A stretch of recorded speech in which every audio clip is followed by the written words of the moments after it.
Tested and trusted. I believe you've heard that before.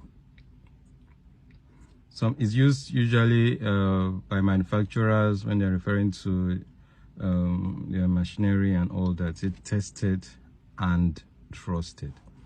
Okay. Now, this phrase should be used also when dealing with each other. Okay, with human beings, people.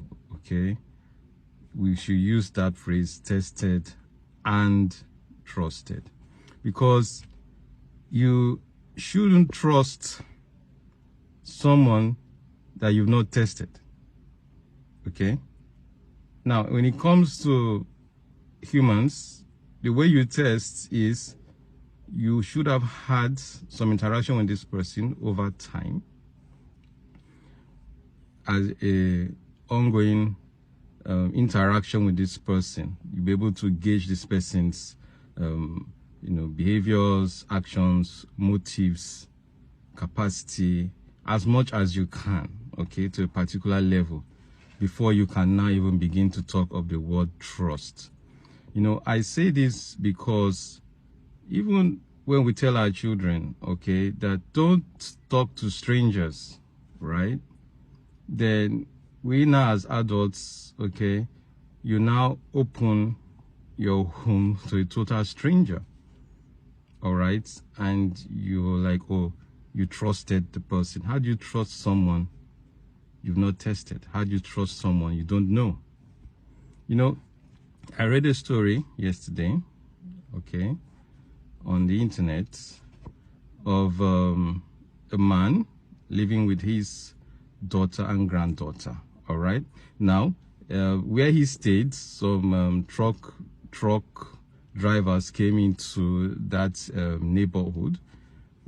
The account is like 12 or thereabouts. So the neighborhood were like, oh, sorry, you can't park your trucks here. You need to leave. All right. Now, this particular man, okay, allowed one of these truck drivers to park in front of his home. All right. Then the following morning, because it was the practice, the daughter had a shop in front of the house. So it was a practice of her teenage daughter to go open this shop in the morning, maybe by 5 in the morning. All right. So on this fateful morning, as usual, the teenager went to open the shop, and right there, that early in the morning, this truck driver just molests her, okay, took advantage of her, and no one saw anything that happened. Now, no one had anything about it until months after, when she began to show evidence of conception. All right, and questions were asked, and reference was now made to what happened. The man was found out, he was traced out, and to make it so scandalous, the man was like, oh, telling the father, okay, you know what, I accept, permit me to marry your daughter. Imagine such. Now, of course, it's going to be a criminal proceedings and all that, but the deed has been done, okay? A young girl's life has been scarred, all right? Now, in this particular instance, now, the reason I'm bringing this illustration is, of course, one can say, oh, well, but he didn't open his home to this truck driver. Yes, he didn't, okay? So we may not say, oh, it's the man's fault for allowing someone to park in front of his home. But I use this as an illustration that before you can trust someone, you can't say you trust someone that you don't know, okay? And it just also goes to show that when you're dealing with people, some people may say, oh, but why did he repay his kindness in that manner?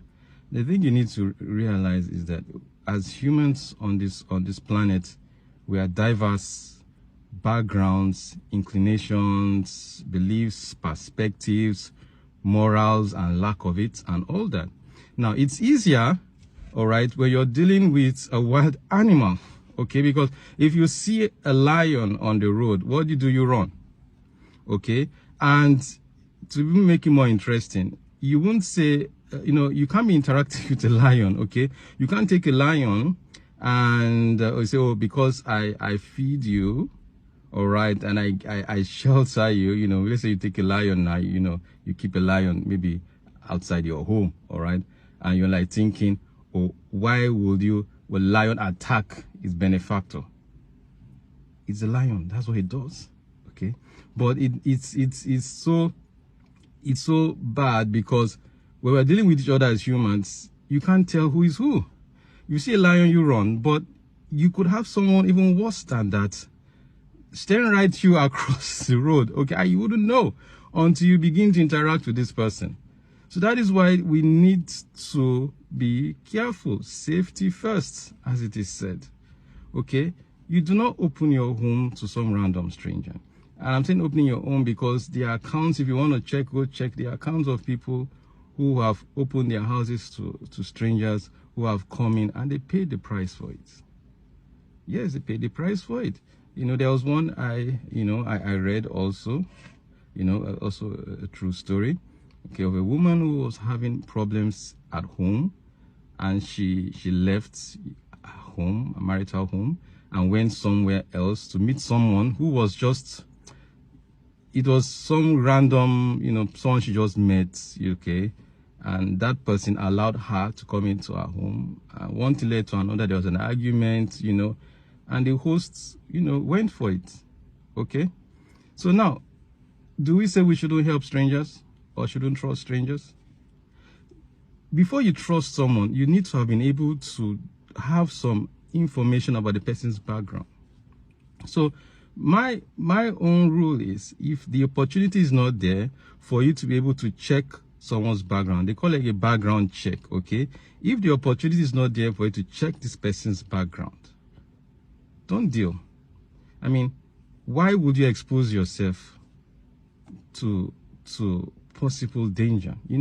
We talk of the Good Samaritan, or if you look at the account of the Good Samaritan, you realize that it tells us about someone who was robbed, okay, and left for dead on the road, all right, and different people passed this person injured on the road and did nothing. But the Good Samaritan comes along, sees this person, and helps this person. This person at the point of, this is a question of life and death, okay? That is the account of a Good Samaritan, all right? Now, that doesn't apply to someone looking for shelter, all right? It's not a life or death situation at that particular point in time, all right? You open your home to somebody you don't know.